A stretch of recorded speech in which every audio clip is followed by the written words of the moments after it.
Friends घी की update जो मैं पहले वीडियो अपलोड की थी वो 4-5 दिन पहले की वीडियो थी, लेकिन अपलोड नहीं कर सका था। ये आज की तरोताज़ा वीडियो है। आज ही मैं घी की पेटी लेके आया हूँ। शान की घी की पेटी का रेट क्या है और खालिस की घी की पेटी का रेट क्या है, इसी वीडियो में बताएंगे। तो वीडियो को स्किप ना कीजिएगा, पूरा देखिएगा।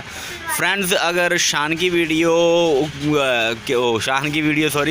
पेटी की बात करें तो 12 केजी फ्रेंड्स ये शान की पेटी 6140 रुपये की आई है। 6140 को फ्रेंड्स अगर हम तकसीम करें 12 पे तो 511 कुछ पैसे का हमें घी पड़ रहा है और 520 हम सेल कर रहे हैं। और खालिस घी की जो पेटी का रेट है वो फ्रेंड्स एक पूरे 6100 रुपये है। 61 को तकसीम करें 12 से तो 508 कुछ पैसे हमें पड़ रहा है, और वो भी सेल तकरीबन 515 या 520 का ही सेल होगा, क्योंकि दोनों का सेम रेट होता है। कभी कभी पेटी में 30-40 रुपये का फ़र्क होता है।